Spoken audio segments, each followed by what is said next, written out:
Hey everyone, it's Sketch from Sketchpad Studios here for a new installment of Panel Rant. Today is Friday, June 19th, 2020, and we're going to talk a bit about comics and games today. First off, let's talk about comic books. For those of you who have been tuning in and paying attention to comic book news here and there, the big pull for the week, or so it seems from a lot of people, is death metal. Death Metal is a sequel to the Dark Knight's Metal comic that came out a little while back. Dark Knight's Death Metal, as its full title is brought to you by the same team that worked on Dark Knight's Metal, which is Greg Capullo and Scott Snyder. Scott Snyder being the writer and Greg Capullo being the artist. I'm really hoping I'm not slaughtering his name. Uh, I'm not going to really talk about spoilers on this. I am going to say that the comic book is really nicely put together. It is a follow-up also to Scott Snyder's Justice League run, which has been, well, it was a fantastic run because he ended it just a few issues ago, and it leads right kind of into this. Although it's a little jarring at first, but you kind of get the gist of what's going on. It ties in some other stuff from the latest Watchmen DC Universe sort of comic called Doomsday Clock. It also brings in some stuff from Heroes in Crisis and a few other things. So it's kind of a nice little tie together of comic books. It's great having Writer Comics back again. The trip down to the shop has been nice the last couple of weeks because it gets me out of the house. It gets me a chance to pick up some cool stuff that I really enjoy reading. I also read some stuff digitally here and there, which oddly enough is actually where I originally read Freedom Fighters. Now, Freedom Fighters is actually kind of a timely comic in some ways, depending on how you're reading the news and everything like that. It's a nice take on a different Earth where the Nazis kind of won World War II, and the old World War II superhero team, Freedom Fighters, are actually still kind of kicking and doing some stuff. There's a few spins and a few twists here and there that I'm not going to really go into, but I do find the comic book very interesting. The artwork is by Eddie Barrows. The writing is by Robert Venditti. I apologize again if I'm slaughtering his name. But it's overall, it was a fantastic series. Like I said, I read it digitally at first, and I said, I got to have this for my collection because at the very least, it'll make great research for some of the stuff I'm actually working on. So there's really some fun stuff in here. If you like Man in the High Castle or the movie Fatherland, this is definitely a book for you. If you like World War II superheroes and want to see the heroes kind of rise up and everything like that, this book is also for you. If you just like a good superhero comic, this book is for you. So if you haven't had a chance to check it out yet, I highly recommend it. If you do check it out, if you liked it or anything like that, or if you didn't like it, leave a comment for me. I would love to hear from you and hear what your opinion on this is. Through the quarantine, I picked up a few comics here and there. I'll highlight a few that I've been reading or that I've read through, including, let's see, I picked up this Firestorm trade actually from a great little comic shop down in Florida, Savannah Comics. Their prices are great. The condition of the comic book was awesome. For those of you who don't know, this has some of the Flash backups. It has the original Firestorm series, the short-lived Firestorm series. The Perez issues, the Perez backup features for the Flash are actually one of the things that drew me to it, but also the fact that I like Firestorm as a character.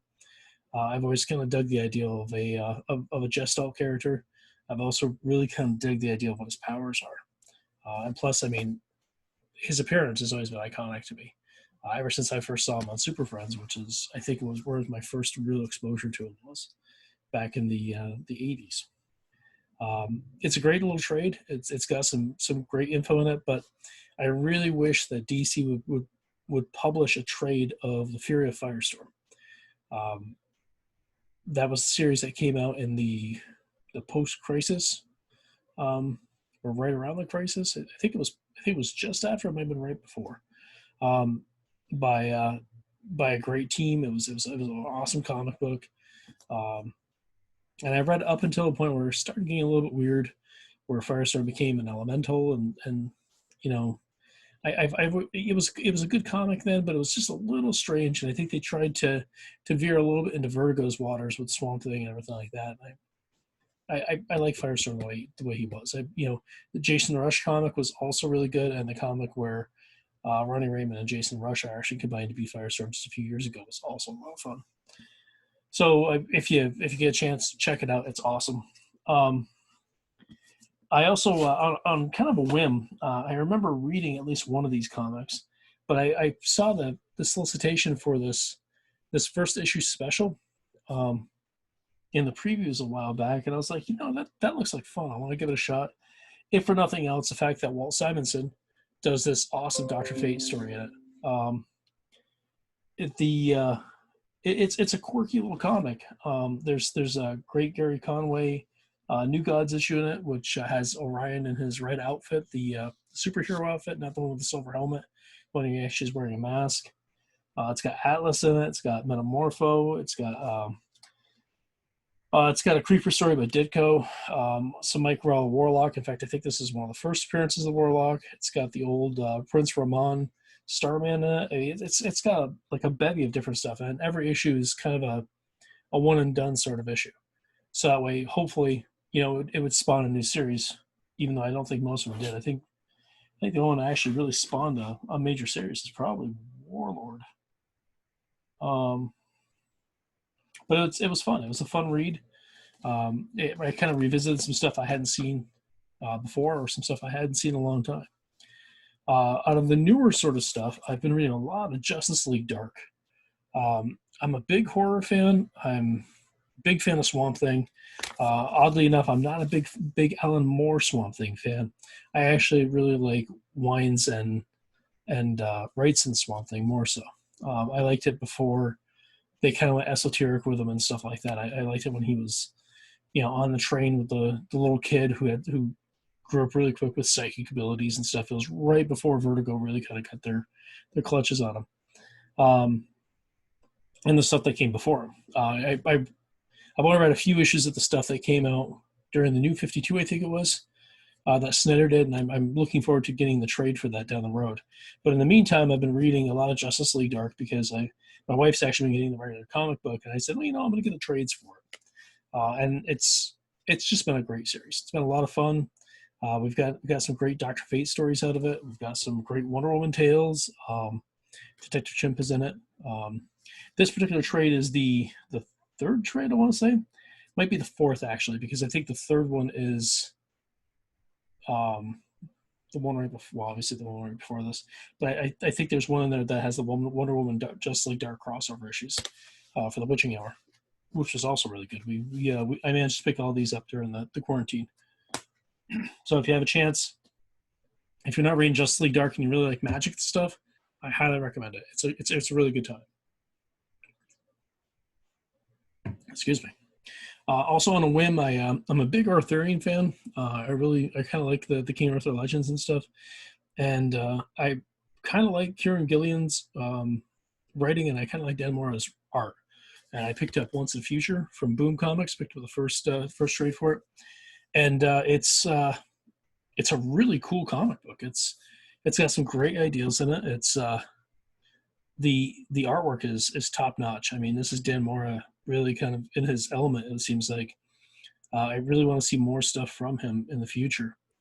And I see a lot of covers here and there, but I really like the way he actually does his panel organization and his character designs and stuff like that. But the general concept of it is, it's heavily Arthurian in context, but it's more of it's kind of like an Arthurian horror story.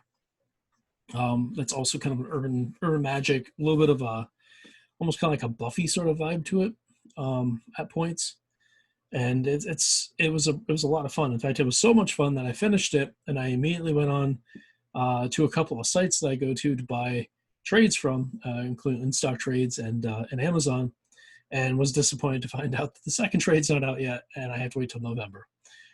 So I haven't been picking it up on a monthly basis. but I do intend on picking up every trade that I possibly can of it.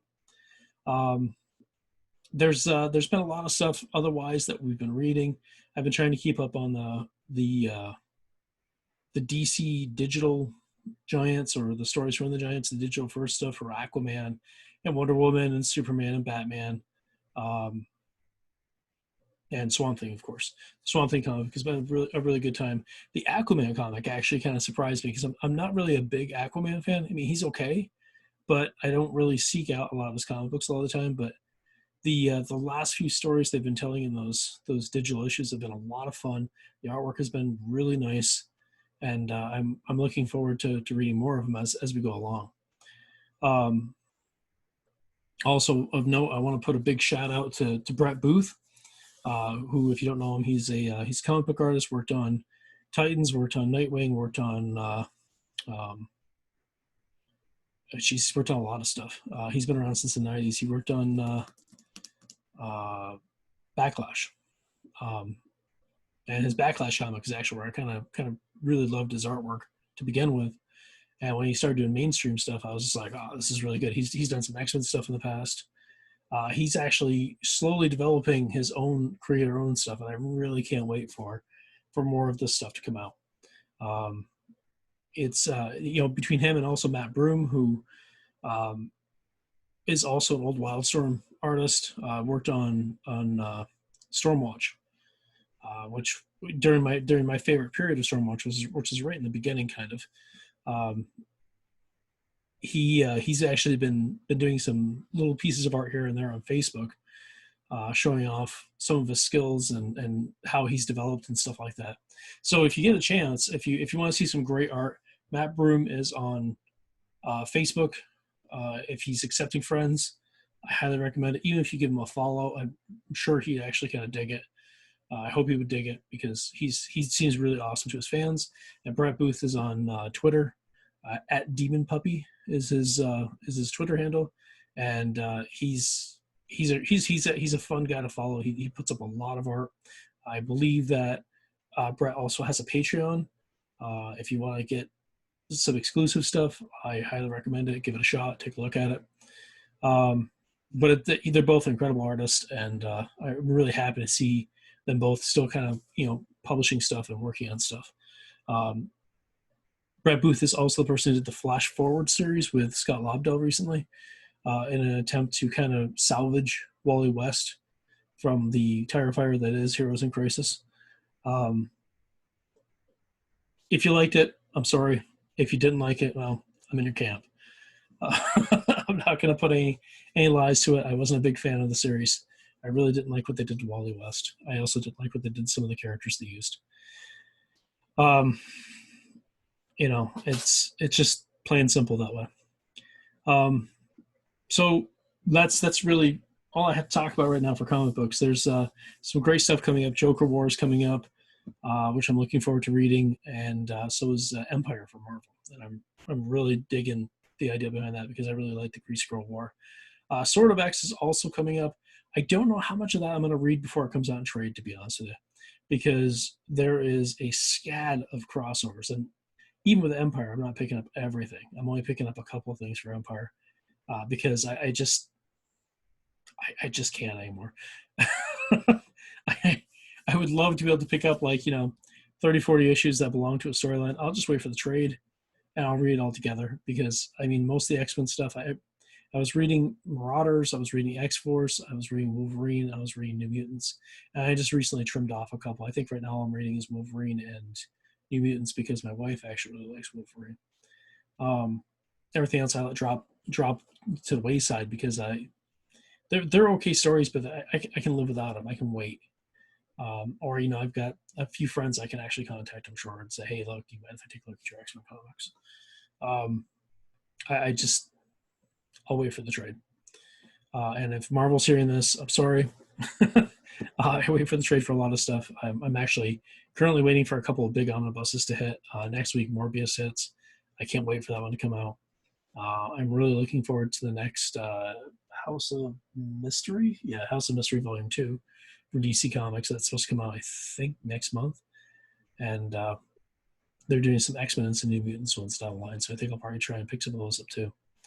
Um, I just prefer trades these days. I actually kind of like the omnibuses. Um, they're a bit hefty to uh, to kind of carry around and read and stuff like that, but you know, they're fun. They compile everything I really need, and they let me do the research I really like to do. So there's that. So game wise, today I'm going to talk about a few things. First off, for anybody who knows me on Facebook, who follows me on, or who, not, I shouldn't say who follows me, who um, sees that I'm kind of active in both the Mutants and Masterminds and the AGE system groups that are on Facebook. I've been recently trying to start some discussion here and there, only because it just seems that like someone will come up with a question and it'll go dead for a little while. And I like the idea of having some sort of discussion open, some sort of dialogue where we're talking about the game, where we're kind of, you know, what we don't like, what we do like, stuff like that. And I don't think there's any wrong answers to the stuff I've been trying to post. There's stuff I won't agree with, but that doesn't mean you're wrong. That just means I'm not agreeing with you. I don't expect you to agree with me on everything either. But I haven't really given a lot of answers to these questions. And I figured I'd use this forum, this vlog, to actually answer a few of them. So I'm going to start with some Mutants and Masterminds questions that I actually posted. And the first one, which was on Monday, is if you had to describe your campaign, which comic / movie / book / show would you say it leans toward? Well, in Mutants and Masterminds, I tend to run a few campaigns. I don't usually run one or two. I try to get, you know, more and more together. So my current game that I'm actually running, it kind of leans a little bit into the Avengers, the West Coast Avengers. Probably a little bit of like Extreme Justice from the 90s. And to some extent, I mean, almost all my campaigns have some sort of inspiration from the Titans, because I love the Titans so much. So that's probably what I'd say here. Concept wise though, the area they're in, they work in on the west coast. The West Coast in the Trip universe is a little different than what it is here, because Los Angeles is an island chain, because of a large quake that happened due to some supervillains fighting and setting up the San Andreas. So thematically, you know, there's a lot of stuff that I actually look at, like some of the concepts from Demolition Man kind of made it in there. The movie Demolition Man with Stallone. I can't exactly list everything that I've used, but there's a lot of stuff that, you know, I kind of pull a little bit from, like, yeah, that's kind of a cool idea. I'll try and use that a little bit. But the idea of like a shining city that's split onto different islands and stuff like that. So the second question is, what is your favorite archetype of hero to have in your game and why? Well, I think some folks actually misunderstood what I meant by archetype, which is cool because there were some great answers. What I was talking about, or what I was thinking when I typed the question, was the archetypes from the book. I myself, I don't play very often. I prefer GMing. I prefer being in the game master seat because it's just a role that I'm so used to. And when I play, I lean more towards the crime fighter, sometimes the mystic, or sometimes kind of that downtrodden sort of gene active / mutant sort of character.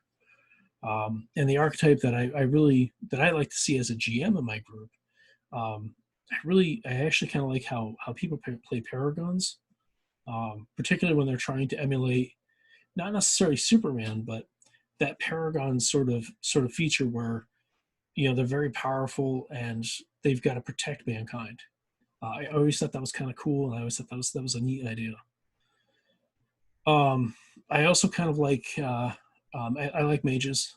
I like characters with mystic origins. Not even necessarily spellcasters. I like, you know, artificers. I like characters kind of like the demon with Etrigan. You know, one of my favorite X-Men characters is Magic, because I mean she's just totally awesome. Also, to some extent, I really like Nightcrawler, even though he's not a mystic character. in the normal sense. He kind of almost leans that way sometimes when they put him on solo adventures. He's almost got this kind of supernatural swashbuckler, and I really kind of like that.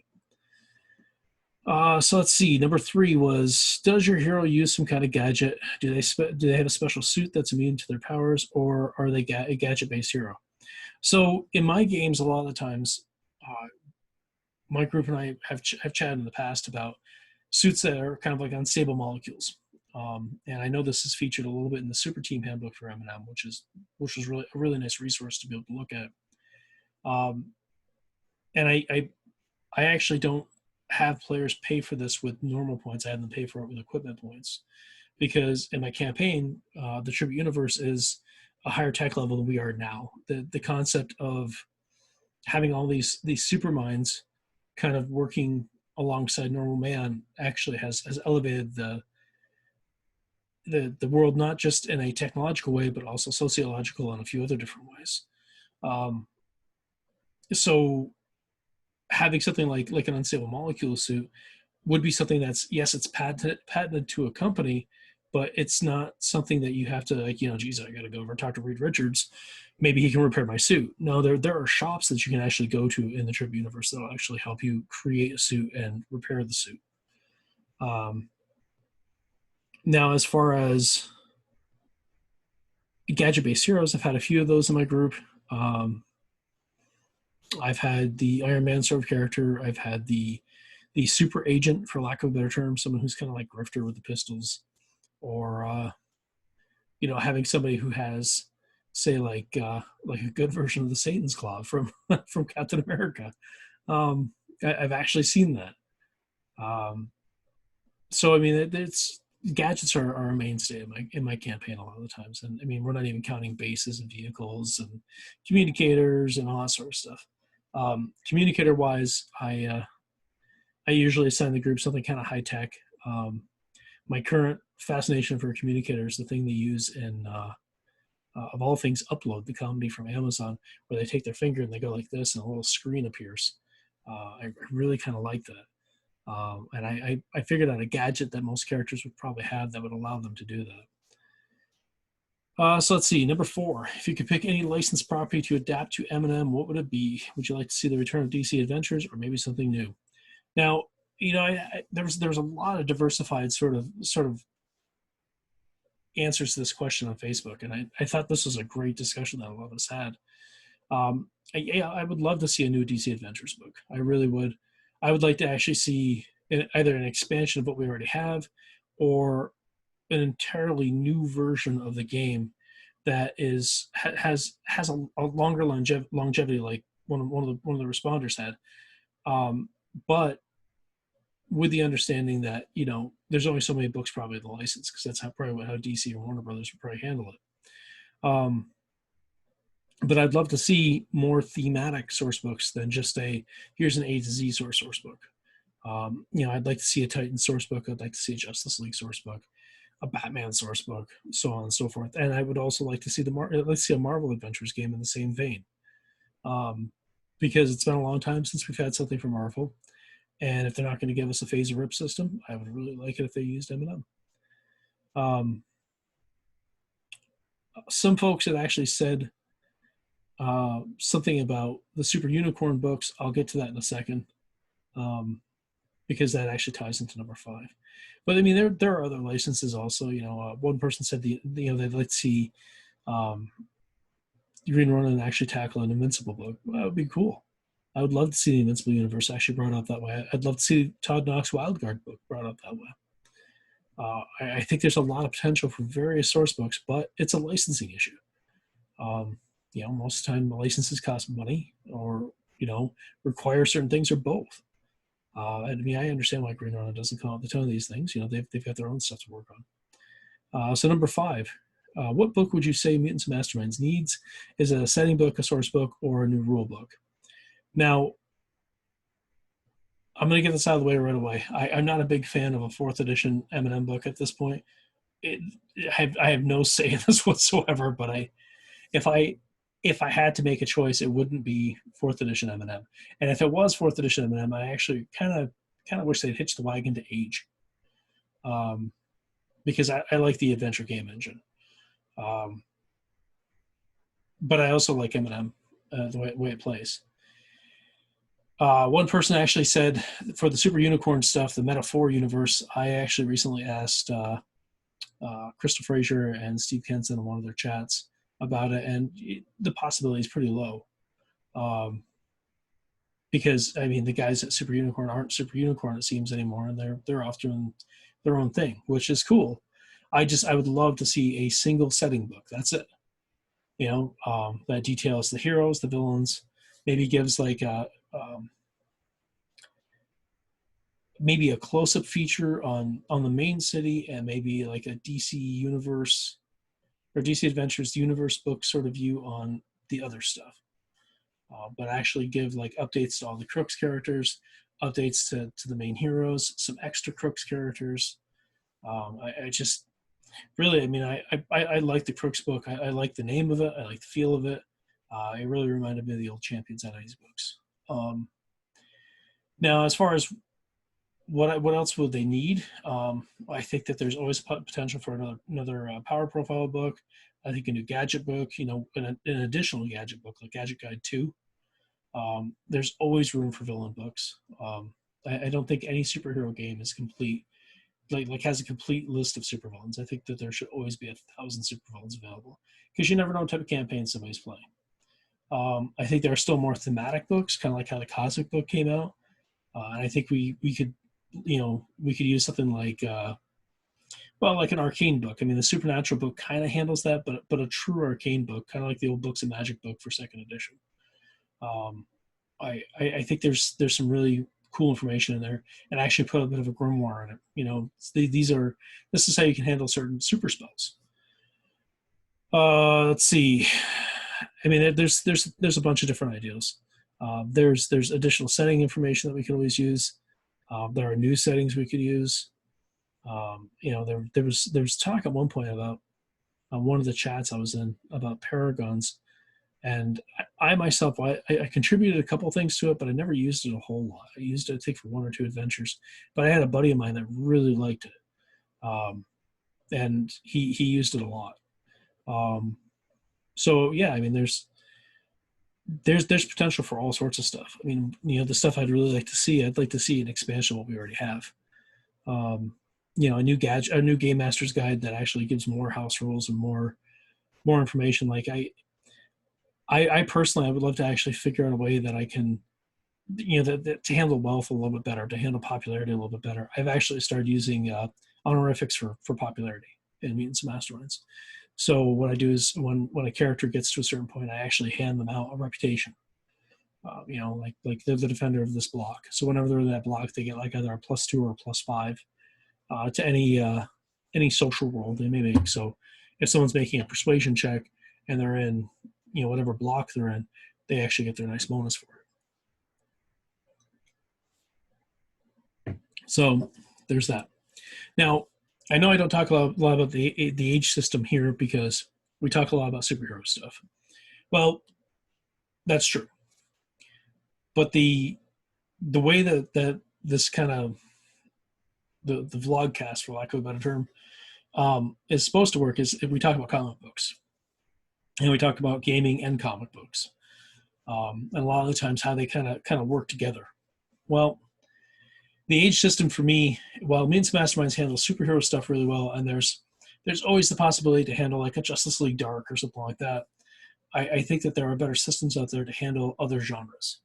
If you want to run a Jonah Hex campaign, I wouldn't run it in M&M. You might, and that's cool. I don't.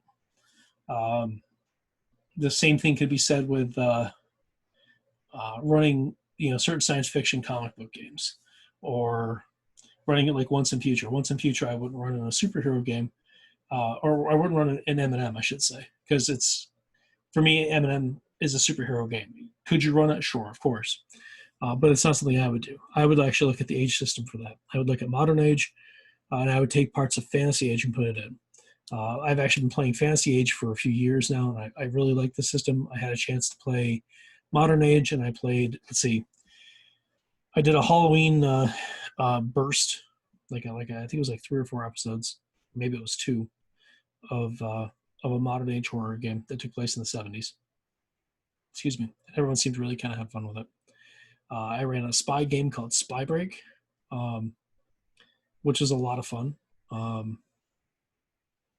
And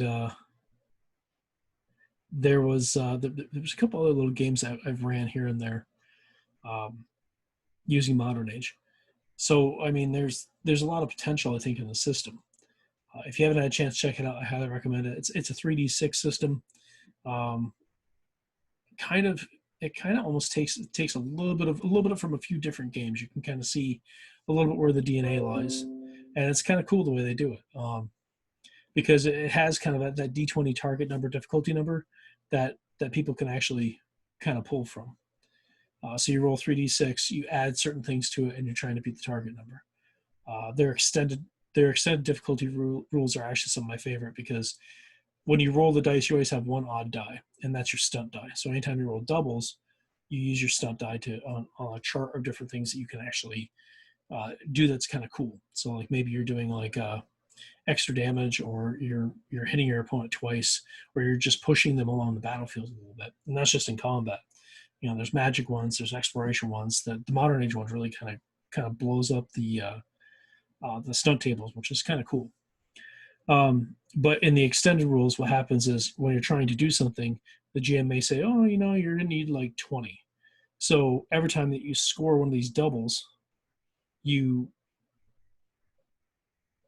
time you succeed, every time you make a successful check, you take your stunt die and you add that into, or you subtract it from the number you need. So if you need 20 and you roll like a 3 on your stunt die, it becomes 17 until you get down to 0, because that actually represents you taking the time to do the things you need to do. So if you have a difficult lock, for example, it might take you a little bit of time to do it. It's kind of a fun little system the way that they handle it, and their magic system is actually pretty good. And there's a bunch of other stuff that they're coming out with that I think is fun. So along those lines, I actually asked the same sort of things on the age group I'm in. First question I asked is, how many of you create your own world for fantasy age or modern age? Have you made your own species or talents for your games? For me, my fantasy age game is something I've been playing with for a few years before I got fantasy age, and fantasy age just kind of clicked. It just worked for me. So I have made my own species. I've made a few of my own talents and a few specializations, which are kind of like, for lack of a better term, prestige class. It's not really a prestige class, but it kind of gives you extra enhancements onto what you can do. Modern age, I run the espionage game. I've been working slowly on a horror setting. I don't have a lot of players for it, but I've been slowly working on a horror setting. My players aren't really a big fan of horror. I have a few of them that are. My youngest daughter's a big horror fan. My wife and I actually don't mind it. So it may end up being a, let's meet on a Friday night sort of thing and get like 2 or 3 friends together. So number 2, do you have NPC heroes / adventurers in your campaign? Are they active, or do they serve more as mentors or roomers? Now, this goes beyond just age. This goes for almost any RPG. I myself, when I create a world, I usually create legends that heroes can aspire to become or beat. So there might be the legend of, for M&M, like a superhero that saved California, managed to make California not sink. So that serves as kind of a pinnacle in a lot of ways for people to kind of look up to and be like, geez, this is what I want to aspire to. In the fantasy age game, I actually have some heroes that I've mostly seeded as reputation or rumors here and there. Like, this person actually has gone over to explore this sort of region and they never came back, which the players may eventually go, oh, well, that'd be kind of cool to go along that route and let's see what happens. Let's see if we can find them. And they may not find them. They may find them in a dire situation, or they may be able to save them. I know some folks aren't a big fan of NPC heroes being in the group, and that's cool. But I think sometimes they're necessary. I think it's necessary to have a character that serves a role serves that role as either a mentor or a rumor or as inspiration. Um, like I said, through any RPG, but in Age, I do use those. In fact, in Modern Age, in the spy game I ran, the the NPC that actually was in question eventually was actually taken over by a friend of mine who was in town for a week, and I let him play it. It was kind of fun. So let's see. Number 3 is, what is your favorite type of character? Do you prefer combat heroes or something more cerebral? Is magic your thing or psionics? Now, again, I'll reiterate the fact that I don't really play a whole lot. I mostly run. My favorite kind of villains are for a non superhero setting. Uh, a lot of it really depends on the setting I'm actually playing with. In Fantasy Age, they've gone up against some pretty massive monsters. They're slowly unweaving or unraveling um, a plot that has to do with one of the major organizations in the city, um, which seems to be mostly focused on a single character. And I actually brought a villain in from a former campaign in a different system, um, and brought them forward into this campaign, um, which they slowly recognized and realized, wow, well. So I mean, and in the spy game, I mean, for the short time that I ran it, and I mean, I'd like to run it again at some point in time. The heroes mainly were dealing with um, organizational threats. They were going up against like a terrorist organization that really isn't all that different from, say, something like Hydra or AIM or Cobra or something like that. Only on a heroic scale rather than a super heroic scale, to use the champions terminology, the hero system terminology. So um, I prefer to have characters that are both. I like to have that steady sort of menace between the two of them. Having a cerebral villain is awesome, and having a combat villain is awesome, as long as they're not something that's consistently being used. I mean, if all we're doing is going up against like the constant bad guy, it's not nearly as much fun. As far as types of characters I like in my campaign, um, for horror games, I actually prefer a little more cerebral. I like investigators. I don't when you're dealing with horror, I don't find that characters that are gun bunnies and martial arts experts and stuff like that really shine. I think the people that actually take the time to look at the clues, figure out what the bad guy is, and then figure out a way to deal with them are the ones to really kind of shine. In a fantasy game, it's a little bit of both. It kind of depends on the adventure. It kind of depends on the setting. In my fantasy age campaign, I like both. I think there's a need for the brute sort of characters, and I think there's a need for characters that are going to think a little bit more. And I mean, it's the same thing can be said with the special effects, whether it's magic or psionics. It really kind of depends on what your campaign's going to do. In my fantasy age campaign, magic is big. Um, I've got some players who are playing mages, and they're having a good time with it.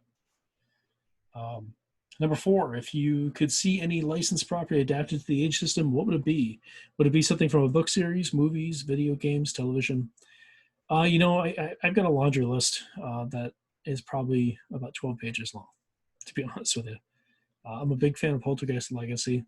Um, I'd love to see um, Horizon Zero Dawn, the PlayStation 4 game, actually transfer it over, because it's such a beautiful setting, and it's such a really cool, um, just it's just a really cool idea.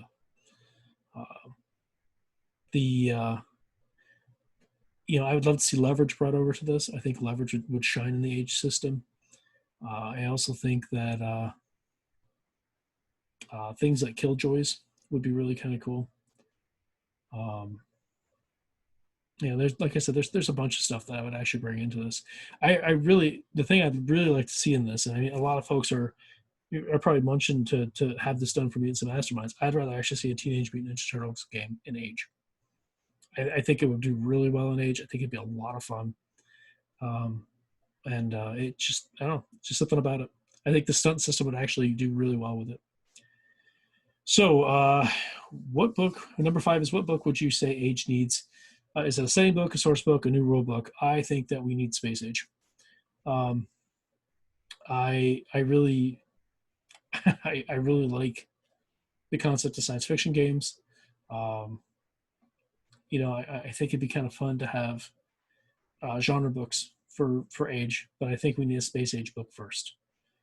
That actually goes into how to design your starship, or actually even if the base book is just here's the rules, here's the characters, here's the concepts, and then come out like a starship recognition manual, um, an alien book, or rules on how to create an alien, and then come out with genre books like they touched on a little bit in the companion, I believe it was, um, but to have a modern age pirate game, to have a modern age post-apocalyptic game, stuff like that.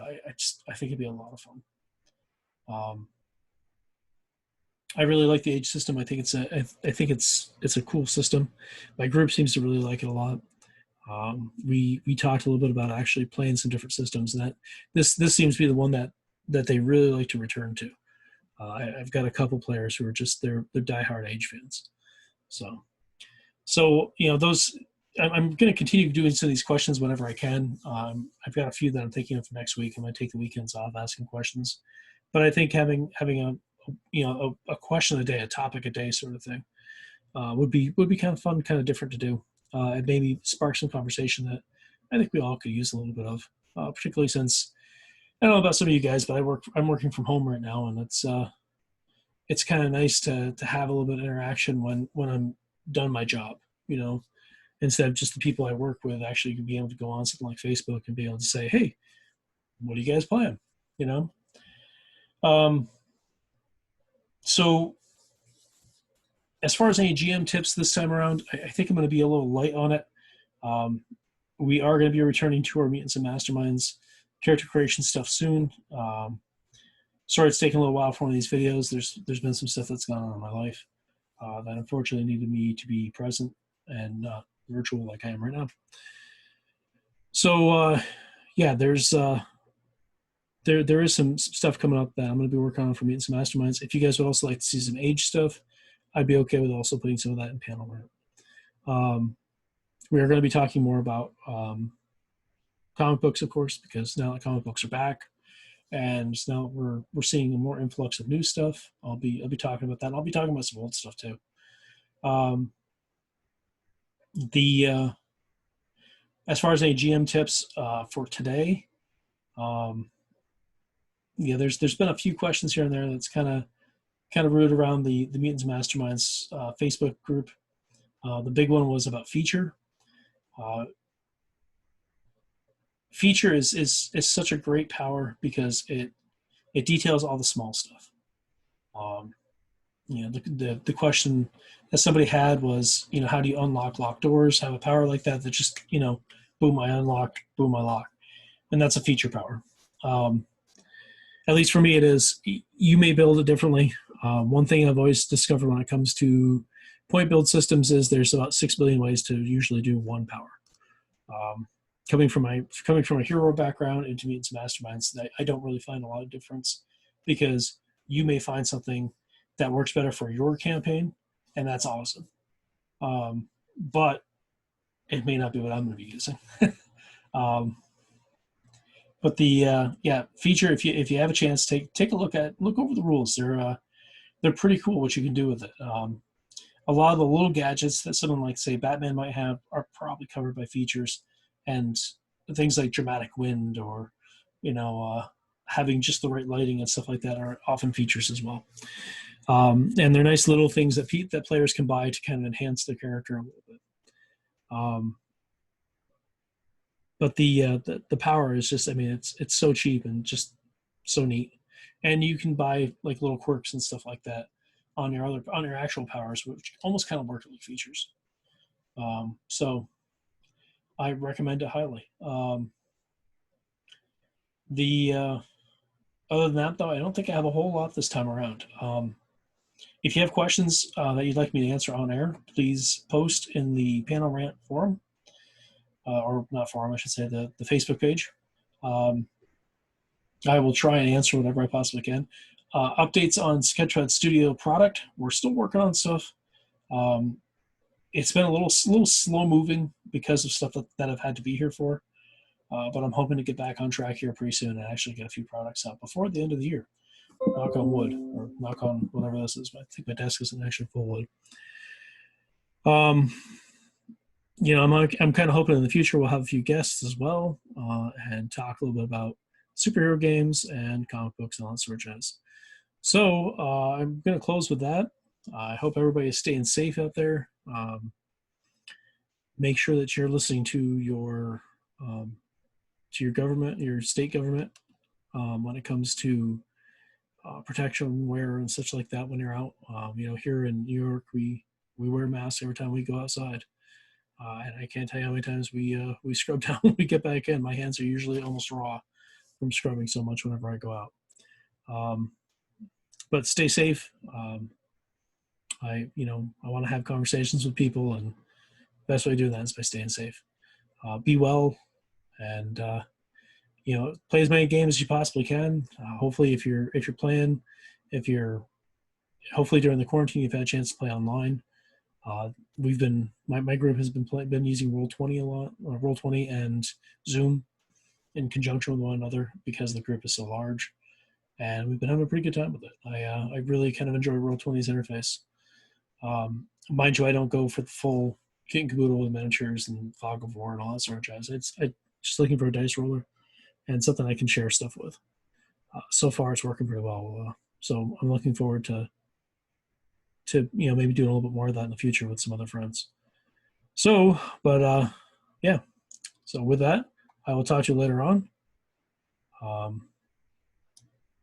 Have a great time, and until later, play more games.